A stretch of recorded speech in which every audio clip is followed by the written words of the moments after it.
Hi friends, ఎల్లుల్లి కారం దోశ మీరు చాలాసార్లు తినే ఉంటారు, చూసే ఉంటారు. కానీ అందులో ఎగ్ కలిపి మిక్స్ చేసి దోశ వేస్తే చాలా టేస్టీగా ఉంటుంది. ఆ ప్రాసెస్ ఏంటి ఇప్పుడు చూద్దాం. ముందుగా మనం ఇంట్లో వాడే కారాన్ని చిన్న మిక్సీలోనికి 4-5 స్పూన్లు తీసుకోవాలి. దాంట్లోనే కొద్దిగా సాల్ట్ వేసుకోవాలి. కొద్దిగానే ఎందుకన్నానంటే అందులో మనం ఆల్రెడీ దోసల పిండిలో కొద్దిగా సాల్ట్ వేస్తాము. అలాగే ఈ ఎల్లుల్లి కారంలో కూడా సాల్ట్ వేస్తాం కాబట్టి 2 మిక్స్ చేసినప్పుడు మనకి కొంచెం సాల్ట్ ఎక్కువైపోతుంది. అందుకని కొంచెం తక్కువగానే వేసుకోవాలి. అందులోనే కొద్దిగా వెల్లుల్లిపాయ రేఖలు, కొద్దిగా జీలకర్ర వేసుకోవాలి. జీలకర్ర వేసుకున్న తర్వాత మనం కొంచెం వాటర్ వేసుకొని వాటిని మెత్తగా గ్రైండ్ చేసుకోవాలి.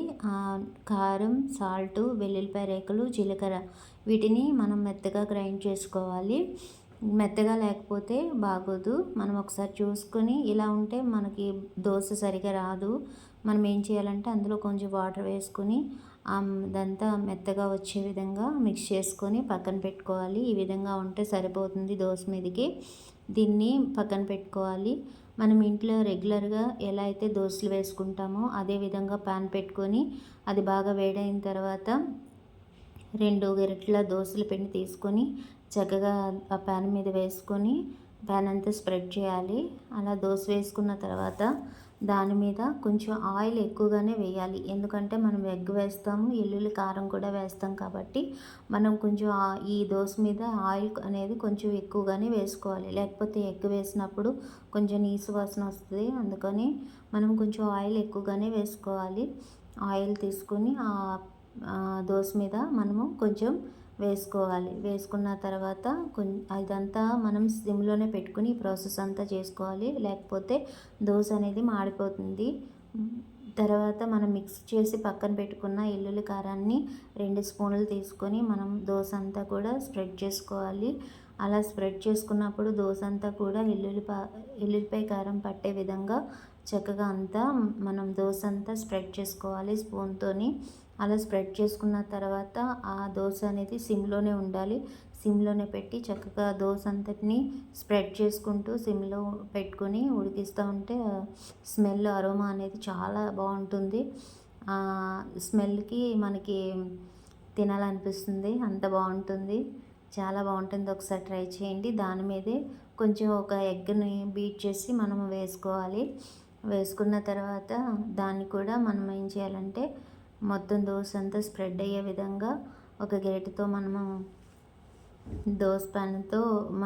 దోశ పానాన్ని స్ప్రెడ్ అయ్యే విధంగా కలుపుకోవాలి.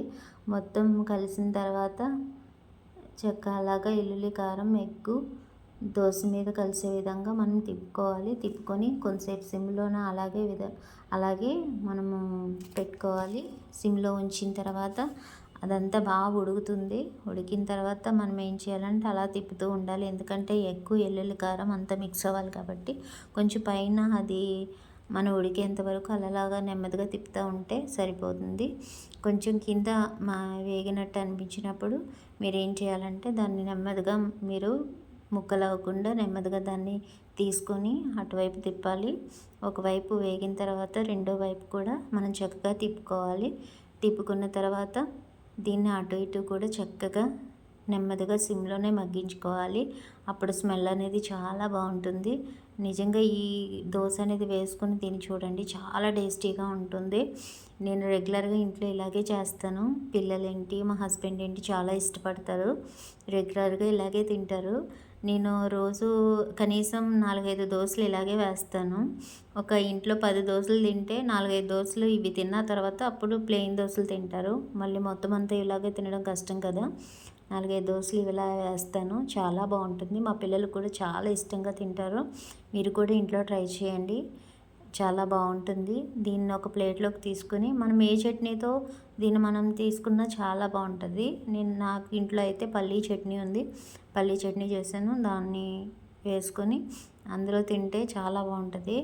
ఉత్తిదే తినేసినా సరే చాలా బాగుంటుంది. కానీ పల్లీ చట్నీ వేసుకొని మనం ఏదైనా చట్నీలో నంచుకొని తింటే ఇంకా బాగుంటుంది. టేస్ట్ అనేది చాలా బాగుంటుంది. ఒకసారి ట్రై చేసి చూడండి.